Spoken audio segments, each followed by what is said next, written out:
Thank you for tuning back into the Hardscape Huddle. I'm your host, Kyle Staffa, and today we are represented here with Aidan from Staffa Stone. Today, Aidan, we have a great show. Yeah. We have Dan Pestretto here coming down out of Massachusetts. Yeah. Today we're going to talk a little bit about design, some business models, hopefully. And Dan, if I understand this correctly, you design from remote and you help contractors, landscape and masonry contractors take it to the next level remotely. Not really. Okay. I am the exact opposite. I encourage and support them in their designs. My feeling about design is that you cannot design from remote.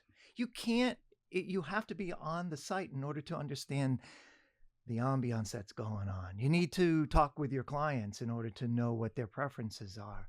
If I'm doing it from Massachusetts, I live in Harvard. If I'm dealing with somebody down in New Jersey, I won't be able to understand what I need to understand in order to deliver a really good design. Your contractors are the guys that are hands-on. They're talking to the people. They've been on the site. All they really have to do for me is give me some ideas. Just scribble down some ideas on a plot plan, and I take it from there, and I make their ideas look beautiful. Gotcha. Mm-hmm. So it's an interesting concept that, the contractors are giving you a vague idea, right? They may be telling you what products they want to use. Hopefully it's a Teco block or a Unilock or a Landmark porcelain tile, and we're going to put it here in the driveway and, a couple scratch lines on the plot plan. Correct? Yeah. They can make choices they can choose anything they want in terms of material. What I need from them is a picture of it, a digital file. Mm-hmm. And you can get that off of the internet, where you Right. can just screenshot whatever you like and tell me that it's going to be included. We actually have a checklist for the contractors to fill out. They need to give me everything on the checklist. Once I have everything on the checklist and pictures of the materials are part of it. And the scratching of where they want the patio to go. And, like a laying pattern or something like yeah. that. Oh yeah. Yeah. Absolutely. So let me just stop you there and cut you off. How did you get into it? How long have you been involved in the masonry and landscape, hardscape business? I when I was your age, I probably never looked my age. I probably was looking like I was 16. Now I really look my age. I have been doing this a long time. I worked with my dad starting when I was 10. I didn't do a lot. I pulled weeds, and we had a nursery. I grew up on a landscape nursery in Massachusetts. In Connecticut. I grew up in Connecticut. Mm-hmm. And went to UConn and got a degree in horticulture. Nice. Started my own business and didn't do very well at it. I couldn't work for my dad, so I worked on my own. Had that for about 12 years. And being in business isn't easy. Oh, it's not especially in New Jersey, Connecticut, the whole Northeast. Yep. Tri-state area. Yeah, the tri-state area. Yep. And, government just... Oh, yeah. And I down. was coming at it from an artistic point of view. And, I thought the art and the design would carry me through, right? Yeah. I'd charge what everybody else charged and just do beautiful work. And it would work, right? Mm-hmm. No, the financial aspect of business is so important. It's probably premier. Right. I really wish I understood finance when I had my own business. But I learned a lot. I learned a lot from my mistakes. Yeah. Right? Yeah. We actually have one contractor who is Ivy League. I'm not sure what his major was, but he's been successful because he's an Ivy League graduate. He understands business. Yeah. He understands financial end of it. Yeah. So, and he incorporated it into his landscape contracting business. Aidan, I'm gonna bring this over to you. Yeah. Being a representative of Staffa Stone, in the last 6 months, what have you seen differently, if anything? Or what are the people choosing for products? Product-wise, porcelain tile, whether it be Landmark or other brands out there. There's no other brand. Just Landmark. Landmark porcelain tile, yeah. That is really hot right now. It doesn't get hot. It doesn't. Yeah. Okay. It's hot, but it's cool. Right. Pretty basic install for the most part. What I think is drawing homeowners and stuff like that to tile specifically, the end product, the end patio, pool deck, whatever, is very top quality stuff. scratch proof, it's stain proof. You can do different sizes. You can make it look like bluestone. You could have a travertine look. You could have a marble terrazzo look finish. Like the colors are endless, and it's pretty hot right now. Yeah. But other than that, so you think have your that's normal your number stuff. one, what people are asking for? I wouldn't say number one what people are asking for. I say the clientele that know what they want, and they want a outdoor living space. Mm-hmm. They are more prone to go towards porcelain tile because it sells itself. Most of the sales reps on our end, and even installers, landscape contractors, most of the time, if you have an option between porcelain and a concrete paver, they're going porcelain almost every time. Install because wise, it's new to the market. It's new to the market. It's hot right now. Oh, I just saw that on Instagram, or I saw that on Pinterest. Pinterest is the worst thing for homeowners. All of the contractors and all of us, we all know Pinterest sucks because you see a image from Texas or Michigan, and hey, I want that in New Jersey. Right. Well, like, okay, but you can have it now in porcelain tile because it'll hold up to the elements. Yep. In Montana and Minnesota and New Jersey, right? Where and you have some of those beige or sandstones from Arizona, from Texas. Yep. They're really nice. I've sold some of those. They just don't hold up here in these elements. Yeah. Probably same thing for you, Dan, in Massachusetts. Yeah. Landmark has gone and made molds of a lot of natural stones, and that's what Aidan's talking about. Yeah. And honestly, being able to bring the indoor stuff outdoors is really what's hot right now. Like, hey, I can do my sunroom in a interior porcelain, and I can bring that right to my backyard patio. Mm-hmm. Same color. So a lot of what you're saying goes to why Dan's here today. Yep. And that is design. Yep. Right. I mean, we have a lot of contractors at Staffa Stone that don't know how to articulate on paper. They know how to build very well. They know how to give a rough sketch on a napkin or a sheet of paper. Yep. But how do you get that wow factor? Yep. How do you seal the deal on Mrs. Smith and get her to pull the trigger? Or what's the upside anyway? Why should they be even pitching a design? Or, right. So I got to work with, you don't know this, Aidan, but I got to work with Dan and a homeowner earlier today. Okay. And got to watch Dan's whole sales pitch with this homeowner, and I believe she was putting in a pool. Right. So it's interesting, and we'll get into that in a few minutes of how, you sold her hook, line, and sinker right away. She had no problem signing a check to you for the design factor of it. It seems like, and actually what she wasn't committing, the way I outlined it to her, she wasn't committing to the design. She was committing to the project. Right. She had some skin in the game. That's right. That's right. She most homeowners don't want to pay for a design. Yeah. They want the poolscape. They want the pool deck. They want the patio. They most of them at a certain level of sophistication understand that design is important, but they like not to have to dwell on it. And most landscape contractors, there's the level of design for landscape architects, but the landscape contractors aren't getting those jobs. They have to bid on those jobs, and then the profit margins are slim. If they can design it themselves and make a presentation that is equal to landscape architects, different story. Oh yeah. And yeah, that sales process does get them really hook, line, and sinker, because it's structured in a way that hits all the points that they need to know.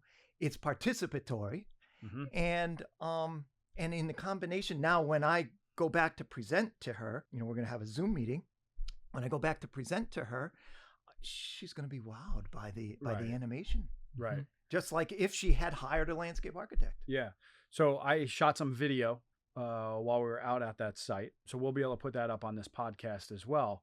Some of the things the contractor has to get you is fairly easy. It's that plot plan, like you had said. Any elevations, any change of elevations, or maybe even a survey will show that. Yeah, sometimes a plot plan won't, but a site survey or topographical map will. In this neck of the woods, things are mostly flat. They're pretty much flat. Yeah. But if there are level changes, either they need to give me a topographical map, site survey, or mark some levels. Mhm. Yeah. It's not that complicated. Mark at the threshold. Generally, I ask for the threshold to be 0, and then if they go down a step, it's 7 inches, and then they're at patio level. Yep. Yeah. And then if it goes down beyond that, then just a couple of levels. Mark out how far it is. Yeah. I have enough. Yeah. Yep. And then if they want the 3D animation, it's very important that they take pictures in the right way. So I think I saw you take pictures from the back of the house Yeah. out towards the property. Yeah. I believe you circled, all 360 degrees of the property, Yes. every angle. Yes. Maybe when you were on the side of 4 angles. Okay. 4 angles. And I started at the front. You didn't see me, but I started at the front in the street. Ding, ding, ding, ding, ding, ding. And then in the front, ding, ding, ding, ding, ding, ding. Gotcha. Right. And really, I only needed 2. But, it's cheap. It's free. These Right. files are free. So, Right. the more the better. Right.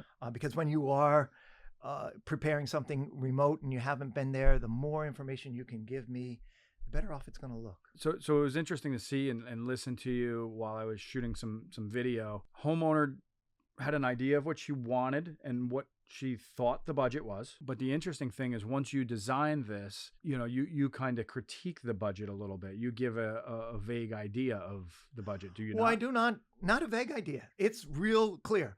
What everybody, when you ask, what's your budget? Well, I don't know.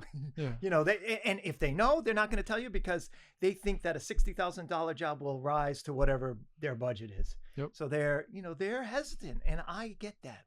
I've been doing this a long time. Aidan and Gavin over at Staffa Stone have mentioned, and that's one of the most important things to find out when you're going on an estimate. Yeah.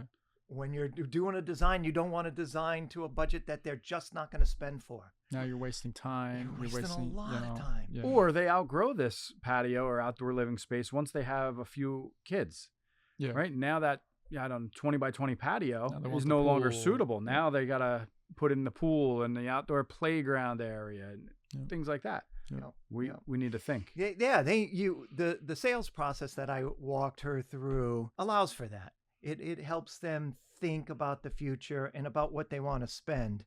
And then we match I will give her a budget review with a design brief and a retainer agreement. If it's too much for her, I'm going to give her it's going to be beautiful. Like if she agrees to my design concept, it's going to be beautiful. But she may look at that and go, I just can't afford it. Okay, Mhm. let's work. This is not a price. This is not an estimate. This is a conversation. This is an idea. Yeah. Right. And if it's too high, let's adjust it. We live in the real world, right? You can't Absolutely. get, everything you want if your budget is too low. But we pare what you want down to your budget. Safe to ask your homeowner for a needs and wants list? I think it's probably better for you as a professional to walk them through it because a lot of the things they may not come up with. They might not think of lighting. A lot of times they won't think of irrigation, Fire pit.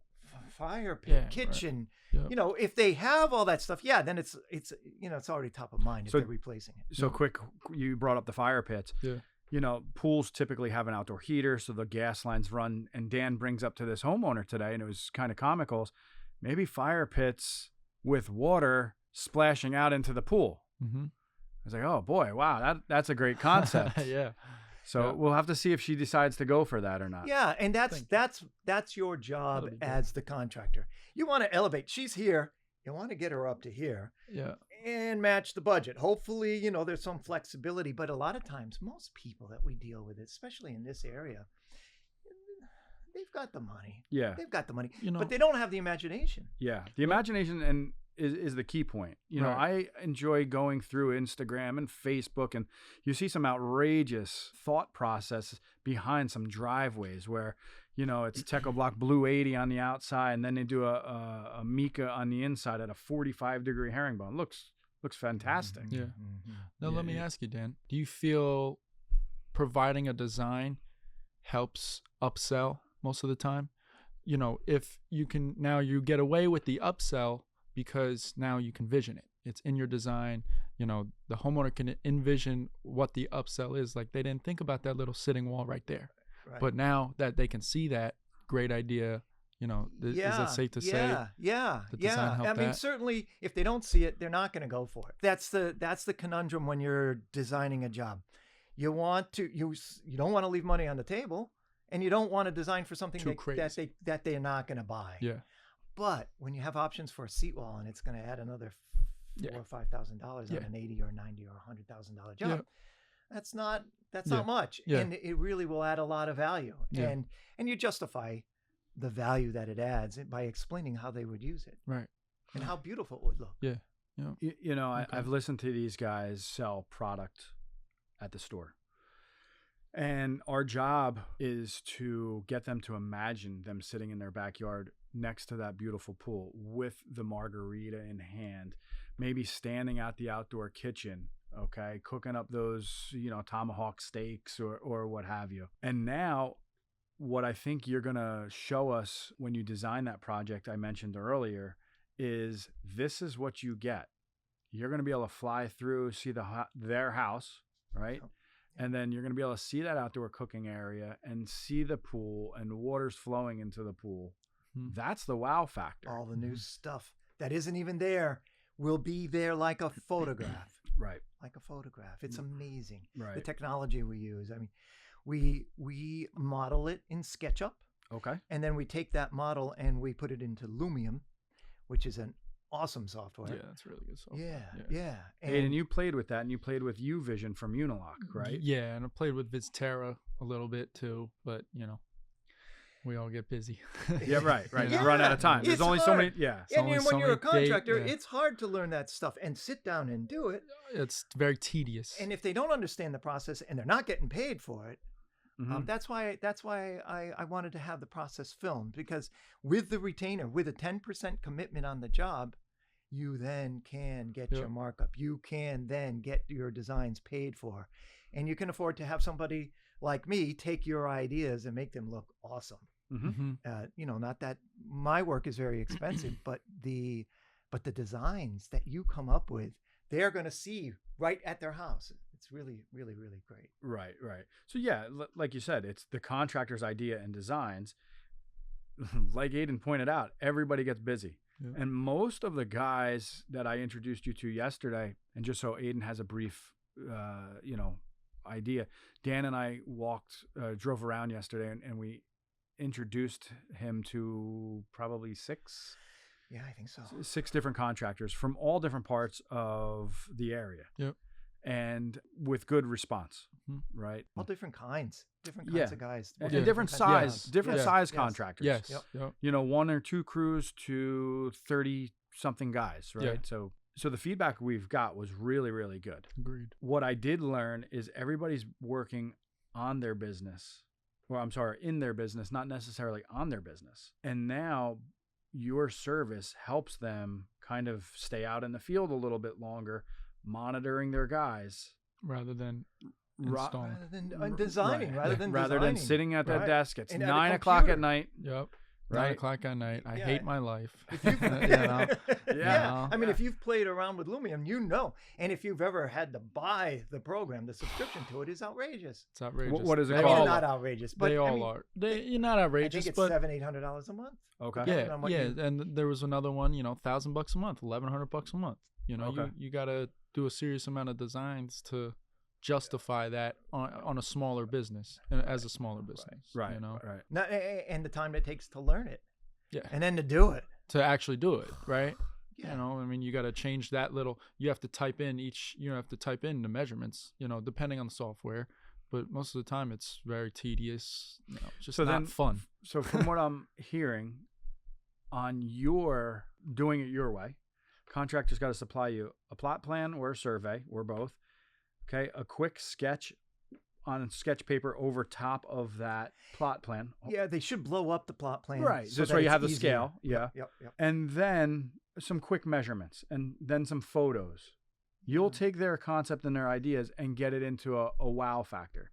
But what I'm hearing from you guys with these other programs is I've got to spend a lot of time out in the field, okay, at that home, unreimbursed usually, right? You got to do basically everything you just said, plus the actual design, learning how to design it, learning how to use the software, and then actually being good at using the software to make a design. Yeah. It's a lot that goes into it. Yeah. So again, if I'm working in my business and not on it, who the heck's got the time for that? Yeah, and you could see how, offering a design, especially just starting out, you're 1 or 2 crews in, you could see how it's kind of a turn away for contractors, because how do you find the time? How do you find the time? Yeah, and a lot of times these kind of contractors get into situations when they're not doing design of bidding against each other. It's a race to the bottom. The guy who gets the job is the cheapest price because they're all working off the same plan. The homeowner went and got a design. Price it for me, price it for me, price it for me. And if you're the one providing the design and you keep control of it, and that came up in the interview today. Yeah. If you control that design, you keep the design until they give you an installation deposit. Yep. Plus, you're separating yourself from the pack. You separate yourself from the pack, but you're able to get your dollar. Right. Yeah. Get what you need. It's more justified. You're 5 or 10 grand more than that guy now, but you have a design. You have an end result. You have a wow factor. Wow factor. Yeah. And it might be the same work, but that guy or that contractor isn't coming to the homeowner with a final product, with a presentation where she or he can really see it. That can justify the extra money, or maybe we've had other guests on, and you talk about marketing. Well, what better marketing is before and after photos? Right. And if you put it on your website, you say, we do design, that automatically, there's so many hardscapers that just, tell me what you need me to do. If you put on your website that you do design, and I will sell you one of my animated videos, I'll give you some illustrations, 3D illustrations. You can put that on your website. Then people go to your website and they go, oh my goodness, this is not your regular hardscaper. This is somebody at another level. Yep.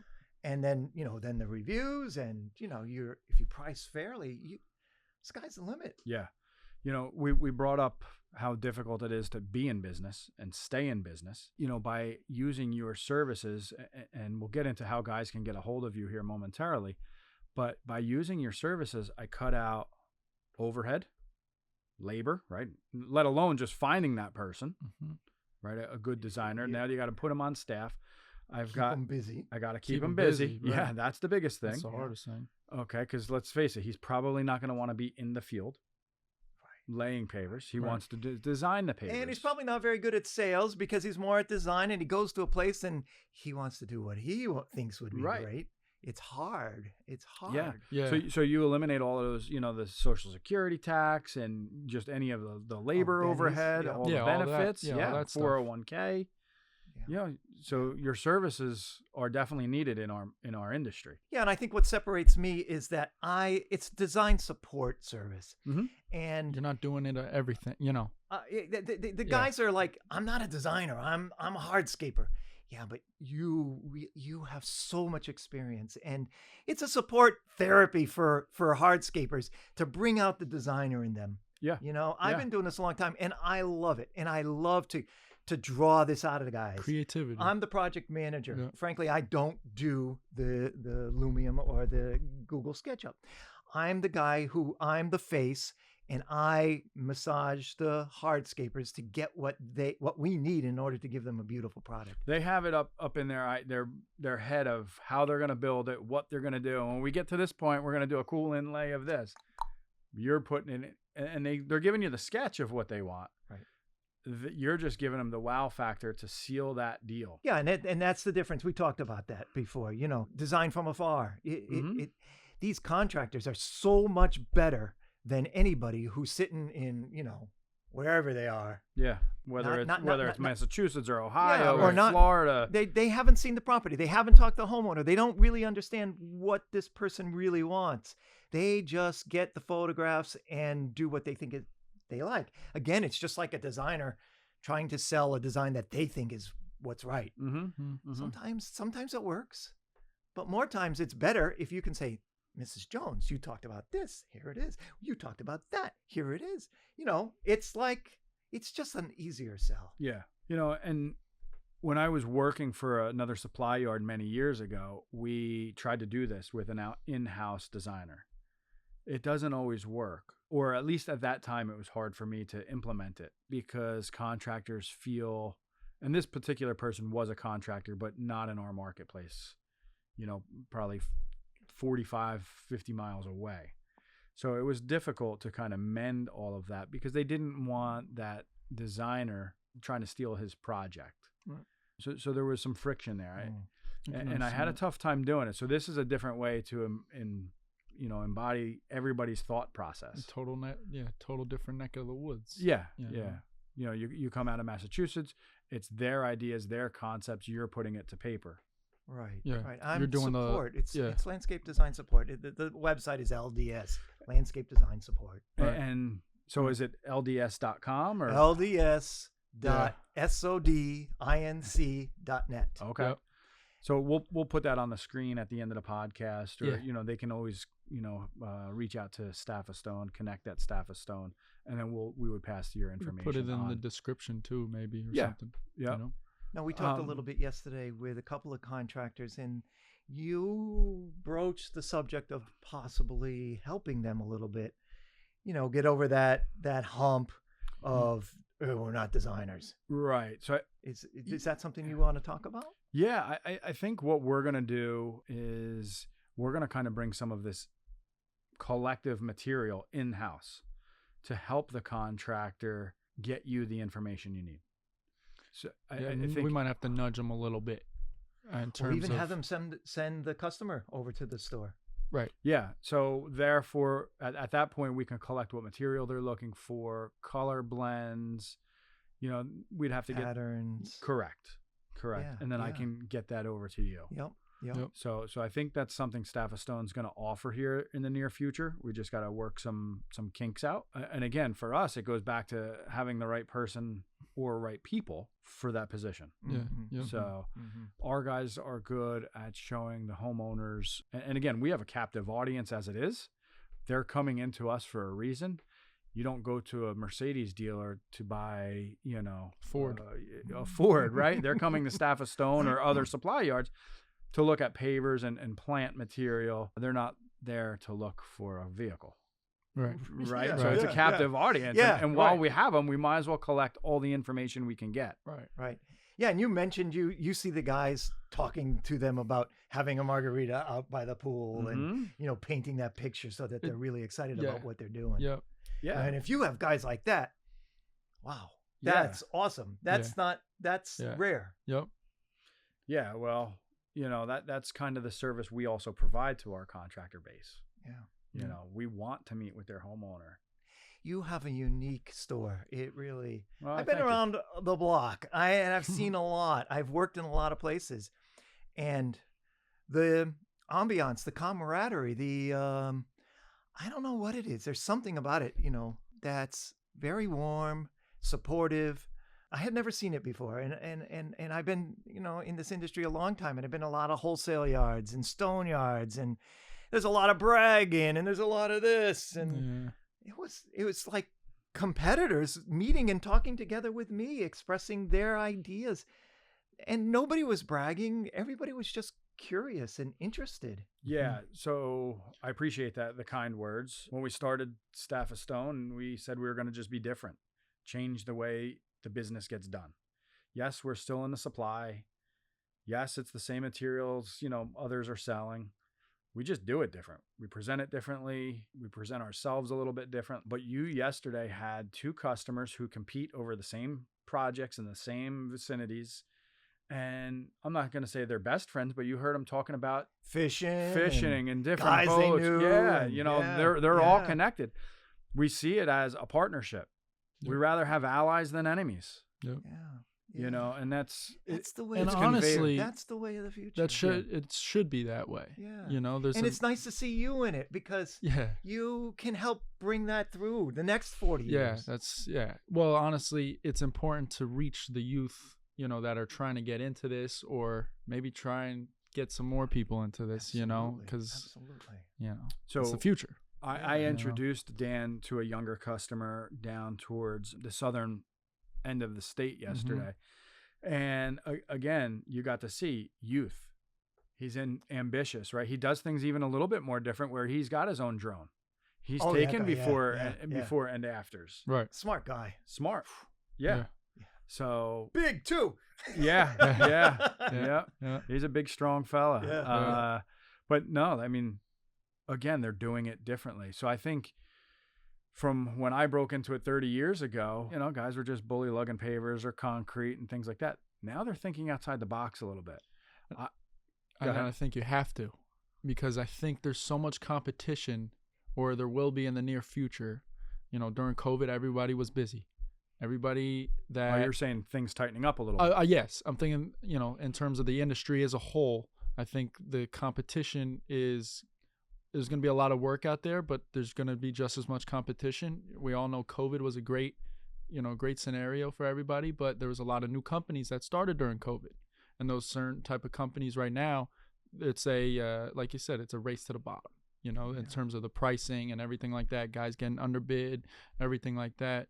It's important to separate yourself, not only adding a design or something like that, but thinking outside the box. I'm going to add that inlay here, and I'm going to do a different color border over there than I did then over here, something totally different. But when you say that to a layman homeowner, right, they don't know, okay, I don't know what a Merlot border looks like. Yeah. And I don't know what a blue grande gray nickel pool coping looks like. Yeah. That's even more reason why you need Dan's services, so you can bring that all to light. Yeah. That's right. This is it right here. Yeah. That's right. And if you don't like it, we change it. Yep. Erase. We get one free revision, and I'm easy. Yeah. I'm very easy. Yeah. We work with you. Can people see designs or pre-made designs? Do you have samples they can look at on your website? Yeah. I hate to call them pre-made designs, but they're examples of work that you've used in the past. I had been using a service like mine for probably 10 years and paying way too much, but I was happy to have it.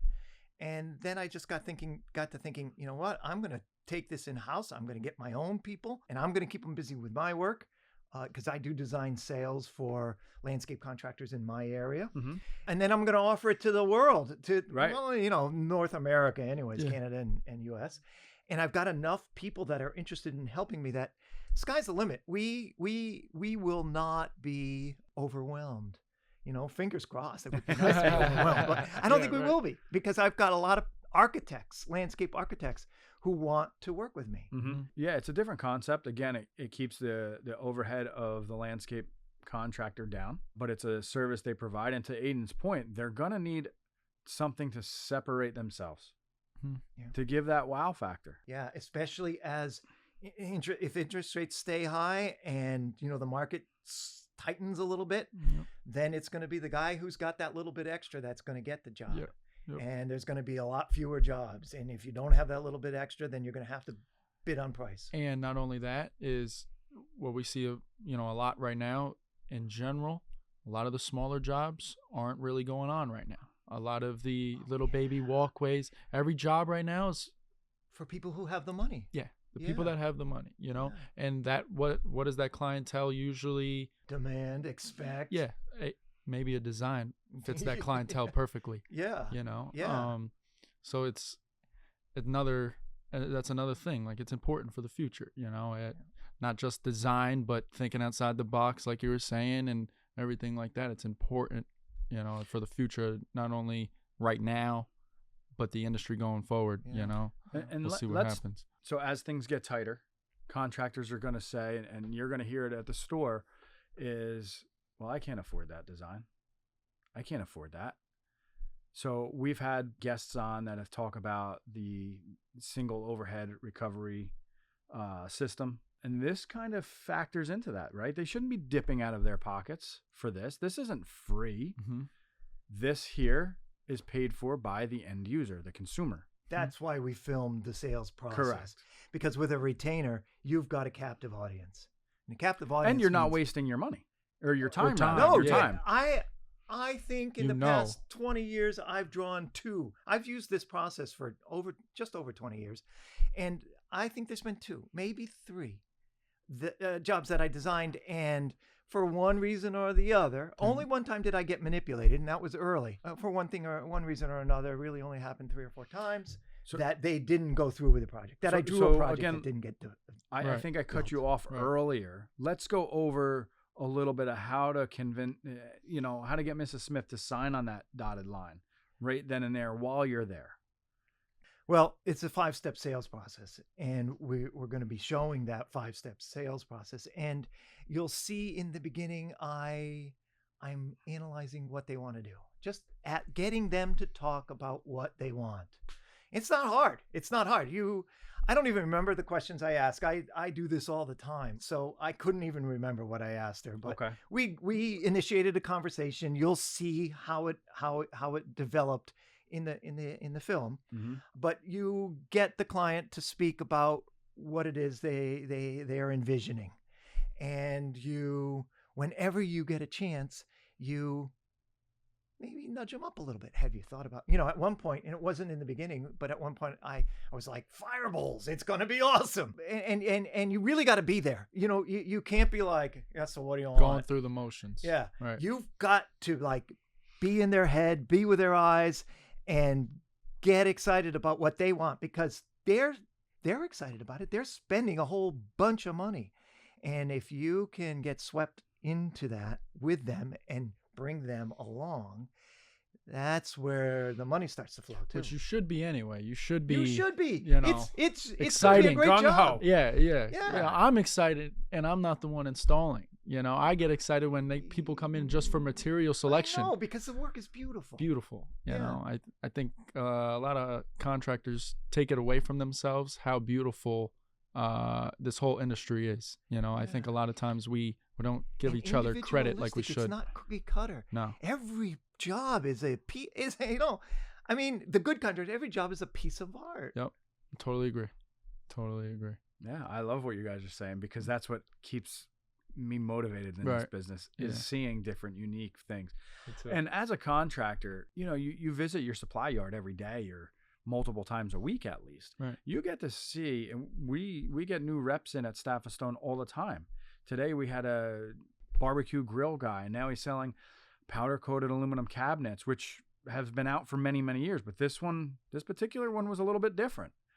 And I just thought to myself, oh, wow, if I didn't already have an outdoor kitchen, it'd be pretty cool to have that, Right. So you as a contractor, your supply yard can be telling you, or should be telling you, all the new products that are coming out, unique fire bowls. We can custom design a fire table. The largest one I ever took part in was 22 feet long. It was serpentine shaped. And I'll be honest, I didn't know how that was going to come out. And the contractor called me when it landed in our yard, and I said, I don't know. It looks straight. It doesn't look like it's got any bend to it. Yeah. And he already built the wall that this was going to sit in. I remember that. And it was a A, B, C, D. We had broken down into 4 parts. It looked straight, but it had the right bend to it. Good. Yeah. He somehow got very lucky on it, and it was waterfront property, and Beautiful. we had a 22-foot long burner. Beautiful. Serpentine fire pit. Awesome. Yeah. And that's the kind of stuff that's so cool. So you got, the contractor should be seeing the new products coming out, and the homeowners have no idea. That's right. That's right. You know. And that's where the contractor can be the designer, because he's seen it. He's seen it at your place. He's seen it at other jobs he's done. You can bring the $300,000 job. There's elements of that you can bring to an $80,000 job. Right. And really elevate it out of the box, bring it to another level. Yep. Right. And with you working with people all over the country, you need them to guide you into what materials to use, because of we were talking about the, Texas versus Arizona stone versus, New York State. Okay. Right. Freeze thaw factor. You probably get a 40-inch, freeze there. Yeah. right? You got to dig down 4 feet where we are. Yeah. 4 feet. Wow. Yeah. 4 feet. I mean, climate change may be changing that a little bit, but you don't want to get caught with your pants down, so you put it down 48 inches. Wow. Right. Okay. Yeah. So Wow. I think we're a 36-inch frost level. I don't know that in the last 20-something years it's gotten that cold. Right. I know. But still, 2 years ago in Mass, we had negative 20 a couple of days. Well, you can keep that. Yeah. We don't need that here in New Jersey. Yeah. But that's kind of why they need to send you that, is what's going to work in Florida doesn't necessarily work here. Or is available. Or right. Material, colors, material in general. Yeah. And that goes back to Pinterest. Yeah. Pinterest. Yeah. Pinterest, people come in, homeowners come in, oh, I want this. Good luck with Man, that. that's built in Hawaii. You're not gonna get it here. Yep. Yeah. Yeah, exactly. Yes. And even certain colors. You know, there's a house on Long Beach Island that's a unique color for sure. You mentioned that yesterday. It's definitely a unique color. Fits in Florida, right. where they do a lot of stucco and stuff like that. Right. Not necessarily here in New Jersey, and I'm surprised, that it actually came to fruition that house. But Yeah, the But project you know, came out nice. you mentioned something too. If they show you something that was built in Hawaii, but you can do it in porcelain, you can look at it and you go, "Hey, I see why you like that, but we can't do it here. But I got something that it's going to be real close." Yeah. What do you think it is? Yep. And that's mostly, most of the time, people aren't coming in looking for outdoor porcelain, but they don't know it exists. They don't know it exists, I know. but they wanted that travertine, or they wanted, some natural stone, like you said, you couldn't get here. And this porcelain looks just like it. And the outdoors in and the indoors out. Yep. Yeah. Ooh, now when we it's do a time, lot of that. when We it's- do a lot of that. goosebumps. Yep. Yeah. Yep. Yeah. Now when it's time to do, you can do your outdoor shower the same as your indoor shower. Mm. Now you're getting crazy. It's Yeah. exciting. Yeah. I it get is. excited with the design. It is. There's a lot of stuff, and the contractors know it. Contractors should know it, especially if they're visiting a couple of times a week, and you're helping them through all that, and they can educate. And the design educates the homeowners Mm-hmm. Right. of the possibilities of thinking out of the box, of something different. Yeah. Something beautiful. Let's just take fire tables. I mean, there's 4 different brands of fire tables and bowls that are pre-manufactured that I know of. Kitchens too. Kitchens too. Yeah. So I mean, maybe brand A doesn't work for Mrs. Smith, but Yep. maybe it's brand B or C. Yep. Mhm. And your supply yard should be able to show you all of that. Yeah, and so what I would need is what you choose. You give me the website, the links, the photographs of what it is that you want to use, and we'll get it. We'll get it in the animated video. So, go ahead, Aidan. Now let me ask you. Say I'm an installer. I have a customer on the fence. They either want to go a smooth wall through Techo Block Raffinato wall, or they want to use Semawall, a split face block, right? Would you say I need just a little baby rendering? I don't have the ability to take her samples. Okay, we're doing a smooth cap. She's not sure if it's going to look well with the split face wall.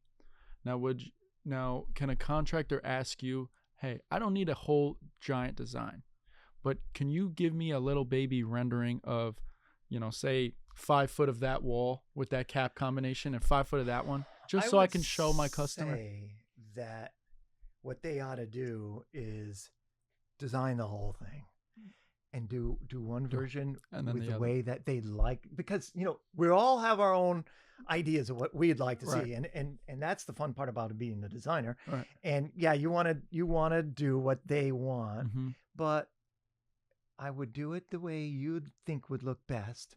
And at our pricing, it's not that expensive. Not that you have to buy 2, Right. but you buy one, and she goes, "Oh, I think I like the other one better."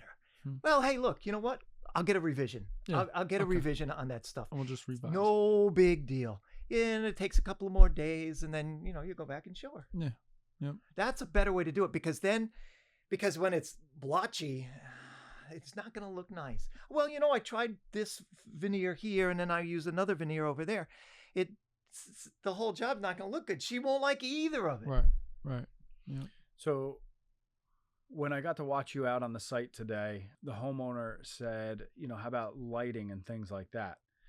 So when they're doing your 3D walkthrough or fly through, I think you referred to it as, do they get to see night pictures too? Or I think we can make it any way you want, but generally what we do is it's a 2-minute video, so that's 120 seconds. You get 90 seconds daylight and 90 and 30, right? 30. Yeah. 30 seconds nighttime, Okay. lighting effects. Yeah. And I think that's big. We Staffa Stone brought on bold lighting, outdoor lighting. He said it to us. Well, you don't sit in your house in the dark.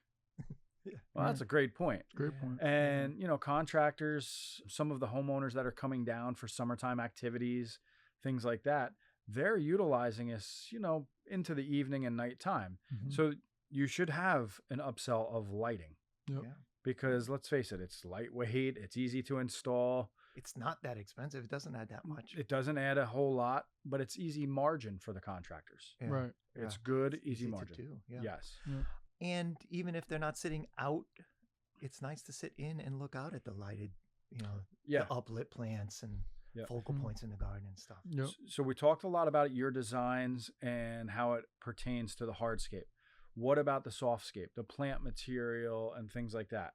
You come up with a plant list, generally specimen plants and hedges and taller plants, trees, and shrubs, most shrubs. You just draw circles where you want them.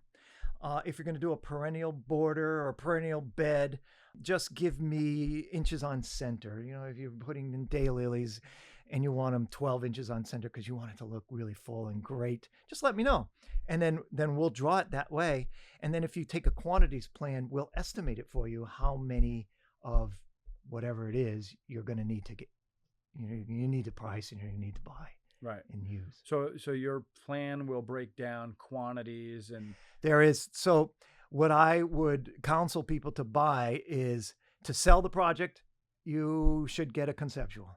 And then the animated video. In order to do the animated video, you do need to buy 5 3D illustrations, but that is really helpful. And one of the guys that came in, he uses his 3D illustrations because the guys, they can't read CAD drawings. They're just not good with that, but they'll look at an illustration and go, okay, the pier's 2 feet long and the wall is 13 feet long. And he's marked that out for them. They got it. They understand it. So that's that. And then once we have that, because we need to create a model. And if we're going to create a model, we might as well do the illustrations. And then there's you want to go to the animated video and you get that.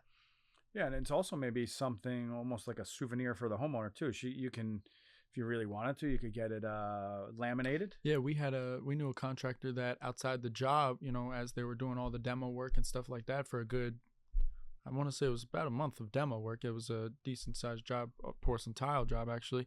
He had a nice size, about as big as this table, billboard, basically, like a mini billboard outside the job with the 3D rendering on it. Yeah. They do coming that like soon. Yeah, right. The bank, and you Yeah. see the bank finished Yeah. with the Yeah. 3D. Or when stuff. they're doing luxury townhouses and luxury Yes, townhomes coming soon. It's very cool when very you cool. see that. Yeah. No, I mean very that, cool. that was a waterfront home Yep. on a lagoon, I believe. Yep. And all the homeowners walking past, and I happened to be there one day when the homeowners were walking past, walking their dogs, and it was like, oh, this is what it's going to look like. And That's your outrageous. logo is on I've that seen thing. so That's right. not Yeah. only that, I've seen one where they've had the sign on the actual dock in the lagoon. Oh, so the Your boats boats can driving sit, by. Yeah. The people with the real money. Yeah. Right. Yeah. Yeah. No, so it's an interesting way to represent yourself and your work, and like you said, these guys are artists. Yeah. Point, bottom line. You know, they're artists. Right. And I think Craftsmen. Craftsmen, artists. craftsmen. Yeah, But I think people just say, all right, well, we're hardscapers, we're landscapers, and they knock themselves down. They Totally don't even agree. know the value that they're bringing Totally agree. to the property and to the homeowner. And that's kind of why the Hardscape Huddle exists, is to point out to everybody on some of these Facebook pages and some of these Instagram pages of the different services out there, but the service you're also providing for the homeowners. Right? It's not needed. No. Like You- your Right. patio isn't affecting if you wake up tomorrow. Right. But there's certain trades, I guess you could say, your electrician, your plumber, your necessities Right. that these people charge in the hundreds of dollars an hour. Right. Meanwhile, we are providing luxury outdoor living to some, to people, and we are having a hard time pricing jobs because Getting as what an we need. industry, we don't value ourselves. Right. Right. You And that's a mentioned- tough concept for us to especially me, wrap my head around, because I want this industry to, selfish reasons. I'm young. I want this industry to last a while, but I'm old, and it's been You're before right. my time. You're right. My You're right, family been right. doing it 100 Right, years, so right. it'll go another 100 years Yeah. for sure. Yeah. But to your point, yes, it's been around forever, but we're seeing a lot of changes right now in our industry. And I can't say they're all good or all bad. Yeah, right. Just uncertainty. Yeah, there's a lot of uncertainty with a lot of the big box stores purchasing the mom and pops. And I feel that this business is still a mom and pop. People buy from people. Contractors that at least we face in the last 30 years are reliant on the supply yards. You know, they don't go to Home Depot and say, hey, I need this tomorrow. But they can come to us and say, hey, got myself in a jam. Right. I need this tomorrow. I need it at 3:30 today. Can you help me?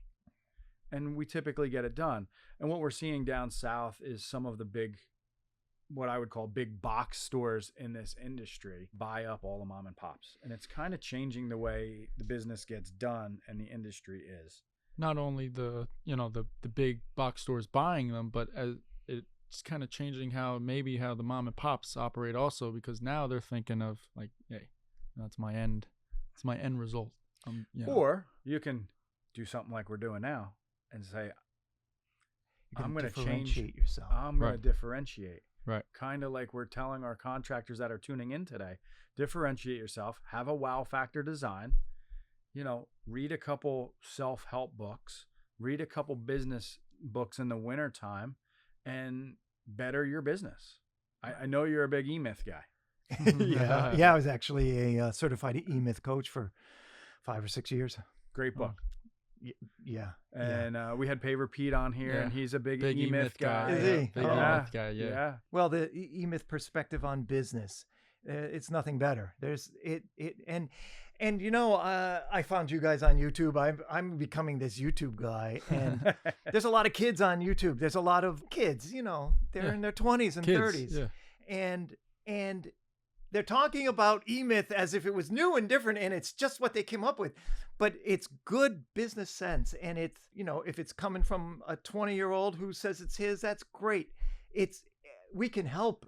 All that stuff helps. Yep. And you mentioned single overhead recovery. We didn't really kind of go into all that, but that and understanding finances, and E-Myth is about the manager, the technician, and the entrepreneur. Mm-hmm. And you have to have those three perspectives on your business in order to understand how to grow it.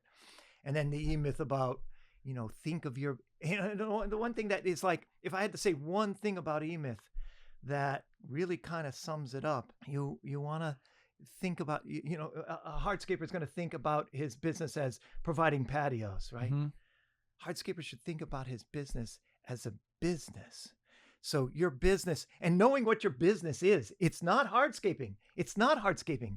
A hardscaper needs to think about his business in a way that he could replicate it 10,000 times. So working on your business is putting that hat on, like, how would I do this if I had 10,000, 1,000 different, if it was replicated 10,000 times, how would I make that happen without me? Because I couldn't be in 10,000 places. And when you start to look at your business that way, then you're really starting to understand how to work on your business rather than in it. Mm-hmm. Like a business identity, like you're realizing that this is a business before it's a job.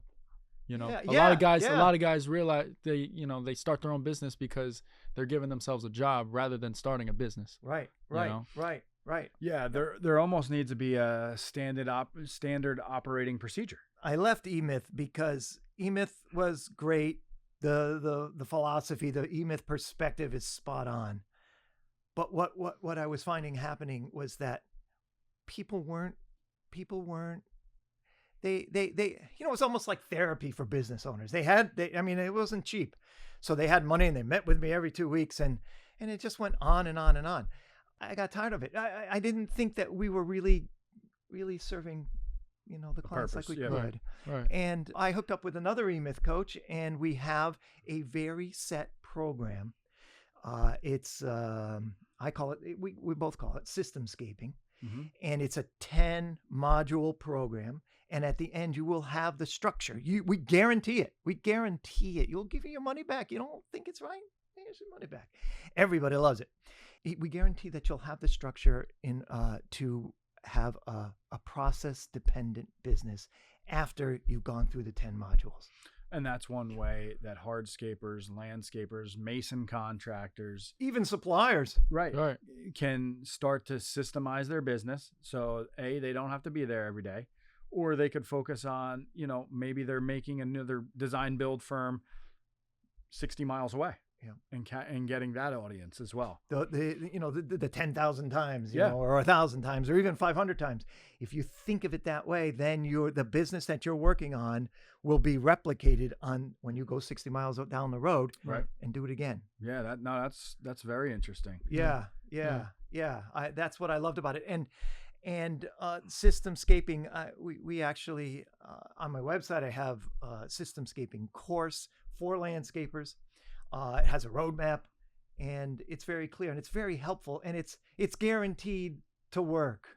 And that's what I love about it. Like, we're not just, don't come in and we'll talk until you're ready Blue in to the face. leave, right? Like, we've talked enough. No, we're very clear about, we're bringing you, this is what you need to do in order to move to the next module. You got to get that done. Once that's done, you move to the next module, and dink. And in the 10th one, we're just kind of going over things, and you are now ready to write your own processes. It's based on your org chart. You're ready to write processes for the different positions on your org chart. And what you will then start to create is an SOP manual for your business. And that takes a while. I mean, it's never done. You can always make it better. Right. Yeah, and in landscaping, especially up here, you got the winters. And so, comes cold and you're not landscaping anymore. November, and you're just waiting for maybe, the snow. And these past few years, we haven't been getting much. You've got time to then go back and look. And we have a process. I'll teach you a process on how to look at the existing processes in your business and how to set them back to zero and reanalyze them over the winter. And it doesn't take long. And is this all on your website? the roadmap is on the website. It's based on a computer program that you would purchase. It's a subscription. But it's not like some of the operating softwares for landscapers. You purchase a subscription and you can get as many users as you want. It's 140. So you got a lot of different little businesses cooking here. Yeah, You're almost a serial entrepreneur at this point. Well, no, but I spent my life in landscaping, and then I got to the point where it got too stressful. I was done. My health wasn't good. I was gaining weight, and so I said, I'm going to create a business of my own to help landscapers. And that's when I became an E-Myth coach. And then I taken that to the next level. And then I was selling for area contractors in my area and landscape design support services, taking that to the next level. I just want to help. I'm no different than you are. I want to see this business. We've been in it for 100 years. I got cousins and a brother and maybe my son, and I want to do what I can to teach what I learned. Pass it on to future generations. Yeah, good and bad. Yeah. Well, hopefully they're good. Yeah. Stay away from the bad. No, but look, the bad, I made the mistakes. The bad is also good. Also you just good. have to look at it that way, right? Right. This is how I failed. Right. This is why it failed. Right. Don't do that. Yeah. You look at a lesson. It's a lesson that cost you this much money. Yeah. And we've all had those. Everybody who's been in business has gone to school on one thing or the other. Yeah. And sometimes being in sports and things like that, it's great to play on that undefeated championship team. It is. But towards the end, it gets a lot of pressure, right? And so sometimes getting that loss halfway through the season, and now you're 9-1 or 10-1. Yep. You know how to weather the storm. Right. Now, and you look at yourself in the mirror of, okay, well, we started slacking off at practice, or my conceptual designs aren't what they should be. Right. Maybe that's why I didn't get that job. Or I didn't go through the sales process. I mean, that's one of the things I always do, even if it's to myself. I debrief myself after the sales call. Did I hit the 5 points? Did I hit, like my sales processes, needs analysis? Did I tell the company's story? Did I relate the company's story to the project that the customer was interested in? Did I go through and carefully walk them through the budget review? Did I do this in that order? That's the other thing that I learned. There's a process and there's steps. And it really does make sense if you can do the steps in order, but sales is not linear. Mm-hmm. You need to lead it, but you need to be ready to meet the customer where they're at. Yep. They have an issue. They have something that they want to talk about. You talk with them about that, but then you get them back and you make sure you have hit all 5 steps. Yeah. And I debrief myself. And if you're in a company, you can debrief with your boss, or Mhm. if you're the boss, you debrief your salespeople when they come in, and having a process, whatever process works for you. Mine works great for selling landscape designs and installations, but you may have a maintenance Right. program, and Right. and you create it, and you stick to it, and you refine it, and that's really what a process dependent business does. Right.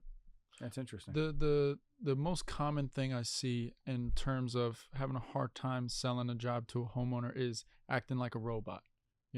I know I'm supposed to say this, I know I'm supposed to say that, and a lot of times people are just worried about hitting those checklists, kind of like you're saying.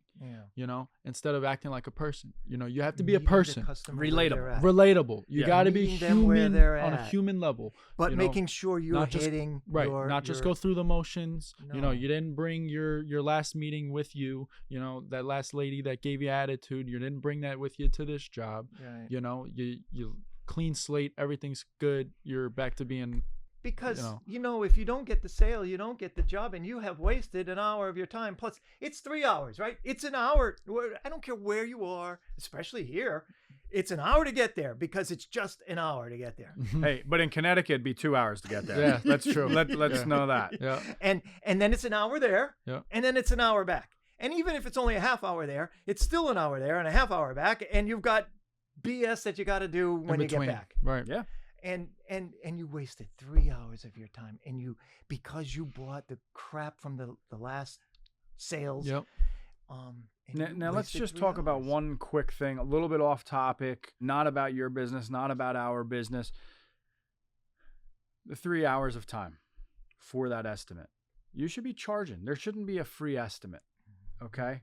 That time is time away from your family. That's time away from your crew. That's time away from, working on your business and becoming a better business owner. I see the value in that from an owner's point of view. I also know that for the past 100 years we've been doing free estimates. I would support anybody who wanted to do that. I would try to support, and you write processes that support you in doing that. It weeds out the tire kickers. Yeah, well, but and I'll push back on this a little bit with you. Perfect. There's a qualification process. There's a sales process, but there's a qualification process. And for me, if a prospective client is qualified, I'm going out there, because I'm a damn good salesperson. And so do you have a qualification list? I have a qualification list. Yeah. And it is flexible. It really is meeting them where they're at, but what you want to know is, do they have the money? Are they going to be calling every Tom, Dick, and Joe to get a quote? And have they done this before? And if they're not going to, you can tell if they have the money, you can just tell. I guess you could have a checklist. You could look at zip codes. You could look at the house on Zillow and figure out how much it's worth, and figure, well, if they're living in that kind of house, they probably got the money. In talking to people, after you do it for a while, type of person. The type of person. When you're speaking to somebody who's going to get 3 quotes and go with the lowest. I'm not going there. And that, to me, is a better way to do it than to say, well, I'm getting $150 to come out. Do you want me to come out? I don't disagree with you. So you said you were going to push back. I appreciate that, because that's what this is, open dialogue. You see it in Massachusetts, could be different than New Jersey, right? I agree with pre-qualifying over the phone. When they first call them back, okay? Don't call them back in a week when you have time. Yeah, right. Call them back immediately. That is the most frustrating thing. And then tell them, okay, well, not every job, we have to remember, not every job is for you, right? Do what you're good at. If you're good at design builds in big areas where it's a 2,000, 3,000 square foot, a poolscape, water features, lighting, by all means, go out on that estimate if that's what they're looking for. Mm-hmm. And they say, yes, I plan on spending 150,000. If they tell you, I need the pool, I need the surround, I need the water features, but I only have 30,000, that's fine, Mrs. Smith, but we're probably eliminating the pool. Right. Right, or we can phase it. Right. I mean, if you Right. like the person every other way, or you really need the work, then you say, we talk about phasing. We talk about getting in the direction that's going to get you to the 30,000 that you need to spend. But most of the time, you have not. It's very hard to develop enough trust with the person on a qualification call to get a budget. Mm-hmm. I mean, if you can, you're good, real good. So you feel them out in other ways. Have you done this kind of? Have I hired a hardscaper before? How did it go? How did you choose? And you listen to answers, and then and you be a conversationalist. It can't be an inquisition. You ask a few questions, and then you get some more information, and you ask questions about what you heard, and you participate like we're doing here. You know, Right. Yeah. and you're going to get the information you need to know whether or not it's worth your time. And sometimes, if you're dealing with somebody like me, an old New Englander, or an old cheap New Englander, old Yankee, I'm not paying for an estimate. I don't care how great you are. I don't care. I'm not paying for an estimate. I have a Mercedes. They wanted $200 to figure out how the seat will get fixed. I said, I'm not paying $200 for you to tell me how much it's going to cost to get the seat fixed. I'm not doing it. I'll go somewhere else. Maybe I won't be able to find anybody to do it. Right. But Or maybe they want $250. yeah, I don't Right. know. But and that was a friend of my son's, and I was just like, no, I'm not doing that. Where I live, there's a lot of people like that, and I'm not saying I have a lot of money, but those people that are like that generally have a lot of money. But I'll push back on you and say, well, then you don't value my time. If I'm willing to give you 3 hours of my time at your home to share some ideas that I have about what could be here, certainly you're not paying me $1,500 for a design. And She doesn't know. right. But you probably don't value my time and what I bring to your home potentially. If you're in a position in a market where you're really the go-to guy and people want to have you work, yeah, you might be able to do that, but it's hard to get trust, develop the trust that's necessary in order for somebody to pay $150 for you just to come out. And I think if you have a process and you work that process and you have a close ratio that's between 40 and 60%, you should go out. You should go out for nothing, 3 hours, 50% of the jobs you're going to get. Mm-hmm. So, And you show up with one of your designs or a conceptual is the wow factor, and that helps you bring up that ratio. Have you seen my website? No, I haven't. I just got your name off of blah, blah, blah. Well, how did you hear from me? Like one of the big ones, right? Right. So that's a question you're going to pre-qual them with. Right. And then, I've been to the website. The work is awesome. Oh, yeah. What did you like about it? And then you're going to get the idea. And then, maybe if she's like totally in love with your work, you might be able to get 150 unless they're an old Yankee. And old Yankees are all over the country. You might get somewhere.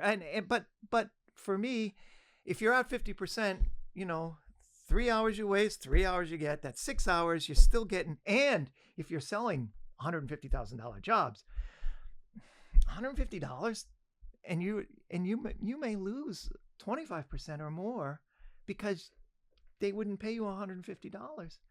I'm not going to do it. My arrangement with the contractors in my area is that you give me a lead, I'm going out. No charge. Agreed. I don't.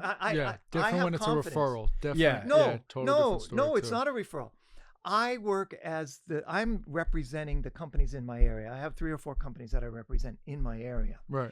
And I say, give me a lead. You give me a lead, I will qualify them. If I feel like they're qualified, I'll go out. So I need to adjust that a little bit. I don't go out. I qualify them. Yeah. If they're qualified, I'm never going to charge. Yeah. And anything I charge goes to the client company anyways. Mm-hmm. Yeah. But Now, what were you talking about, Aidan? About referrals? I was saying, it's different when, okay, I'm contractor A, you're contractor B. Me being contractor A, I have too much on my plate right now. So one of my, I got a new job in the line. Throw it your way. Hey, we're friends. Can you, I got this homeowner over here. I don't have time to squeeze him in my schedule. Right. Now, I've heard stories, not saying this would be on my, but I've heard stories of people turning that down or just not showing up. Just not showing up.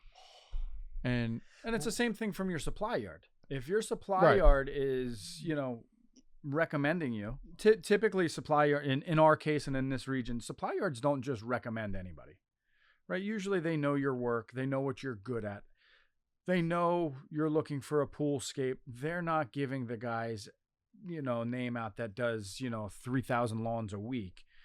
Probably unless he's got separate crews. But when your supply yard gives your card out and recommends you for that job, you probably ought to go to that estimate right away. Yeah. We see, Don't get me started on sees, that. Yeah, everyone sees that. That's rampant. I mean, when there was, apples falling from the tree during pandemic, it was hard to get to all the estimates. But our industry has a reputation of, I can't even get a guy to show up. Not trustworthy. Or if I call them and they say they're coming over, they don't come over. If they come over and they say they're going to give me an estimate, I don't get an estimate. Times are changing, and I think it's going to be a little more lean. But it used to be that way. It used to be you would deal with these nice people on the phone. You call them up, hey, come on over to my house. Okay, yeah, I'll be there. They never show up. Or they show up and they never give you a price. Yeah. Right. Now, let me ask you something. How do you feel, say I'm a younger contractor, and I'm on the fence. I don't know if it is time for me to have a actual salesman rather than myself that goes out and gives the estimate. Now I might hire a salesman to go and sell this job for me. Do you think it's beneficial, or sometimes you can get the hairs crossed where, okay, my salesman isn't really seeing eye to eye with, me personally, is how messy can that situation get? So you're a young business owner and you've been doing sales yourself. Yeah. And you have the idea that, one, I maybe don't want I to can't do manage sales, it. Yeah. maybe, right. Or I want to double my sales. Yeah. You do not do it. Do Right. not do it until you have a process that you can teach a person. And it really should be documented. It should be a documented process. If you can teach somebody how to do it the way you want it done, You need the operating manual. you need a process, at least for sales. Yeah. At least for sales. The operations manual would be awesome, and everybody should be working towards that. But before you make a new hire in a situation like that, you want to have that position. I've been the sales guy, and I know I pre-qualify this way. These are the questions I ask. When I go out, these are the steps I need to walk through. This is the company story. This is the portfolio I show people. You train the person. You don't just say, "Hey, I need you you to do look this. sharp, Yeah. man. We'll do it." And say, "I'm going to give you a lead tomorrow. I want you to go out on it." No, they trail you first. You walk them through your documented processes so they understand. You quiz them on it so that they understand. Right. You see if they represent you in a way that you're comfortable. You go out with them. They go out with you while you do a few. You go out with them while they do a few. It's a process. And if you have it documented and you're really clear about it, and that's what you want to do it. Mm-hmm. There's no no's Yeah. in developing your business. You develop the business your way. Right. But if you want it to go without error, get it documented for that particular position. Lay that the you're gonna hire groundwork. for. Yeah. Yeah. Right. Yeah. And then it's going to be fine. Yeah. Right. And then once they're flying out on their own, every time they come back, hey, how did it go? Yep. Tell me about it. Sit down. Like you said, debrief. Yep. Debrief. Yep. Yep. You need to read the E-Myth. Yeah. It goes through that. Yeah. Right? Yeah. The E-Myth is a great book. Yeah. And it's an easy read. I wouldn't read the contractor one. I like the guy who is he paid Michael Gerber to be the landscaper for that. I like him. He had a good landscaping business. I think he's selling trucks now. But the E-Myth Revisited non-landscape version, you're going to get a lot more of the E-Myth perspective. Gotcha. It's about baking pies, but anybody with any kind of, is going to understand how change that it. relates Yeah. to landscape. Yeah. Right. You change it to widgets or pavers or Yeah. stone or Anything. what have you. Yeah. Yep. What a couple last questions before we start wrapping it up. What are you designing in hardscape material up in Massachusetts? More natural stone, concrete? Yeah. I was surprised they came down here. Now, I got a little bit of natural stone. Up in New England, the high-end places are using natural stone. Like bluestone or Bluestone, field stone. Yeah. You do any clay pavers up that way, or? Yeah. Boston brick. Okay. Boston brick paving. And that's great detail in bluestone. Yeah, Now look, I understand that's I can get turned on by contemporary. I really can. I love those hard, clean lines. I do. As a designer, I really do. But we're working, farmhouses, old colonials, real old colonials, not like colonials, Yeah. Not a house built in 2025 to replicate a Right. colonial. Yeah. You're dealing with the late Old. 1800s up there. Yeah, and not always, but that's the kind of look that, that's what people aspire to, and generally what I tell people, if that's what they aspire to, just wait until you can afford it and do it the way you want it. Right. Yeah. Right. That look here would look a little funny at the beach. Yeah. Yes. But you go State College, Pennsylvania, that looks great. Yeah. Monmouth County. A lot of Monmouth County looks good. You know, a lot of that bluestone and stuff like that. Yeah, I'm a proponent of natural stone. We sell a lot more concrete pavers. They do a good job getting to the end user. TV commercials, Instagram. Yeah. I can't say I've seen a Pennsylvania bluestone quarry on TV or in the newspaper. Those or farmers, you wouldn't want them on right, Yeah. right. I can't say I've seen them. Clay brick is another one. You never see a Pine Hall commercial or a Jersey Shale. General, yeah. General Shale. Yeah. Never. They're never on TV. Heck, they're not even at some of the big trade shows. As a designer, sometimes I will talk to people who are on the fence. I do try to move them towards natural. And what I say is, there's life inside a stone. There's really not much life in a piece of concrete. Now, porcelain, glass. Interesting. Yeah. Total different animal. And contemporary looks like I'm all about contemporary. I would love to build a contemporary for myself. But we have the porcelain that looks just like bluestone. If I put bluestone together, Couldn't even tell. next to the only thickness, the only difference is going to be the thickness. I don't know. To me, I've had a sense of life standing on bluestone, and I know that sounds stupid. I get it. No, but yeah, But, I hear that too. And I don't know if I would get it standing on glass. But I'm really intrigued, and I did watch that sales rep. with Andrew. Right. Patrizzi from Landmark. Andrew Patrizzi. Yeah. He's on. Yeah. He is. He's a little bigger. Yeah. Everybody's a little bigger than me. Yeah. Sorry, Andrew. But I love that episode, and I, after listening to him, I went on the website and I would love the opportunity to use it. I think it's got to be the right place, and I'm probably not going to come across that too often in New England. Well, we ship to New England. Yeah. And I mean, I frankly, my wife doesn't know this, but I think we have a contemporary house in our future. Okay. Oh boy. Oh boy. I don't know. Yeah. I got to clear that by the boss. But I'm digging these contemporary log homes out of Finland. I'm not sure.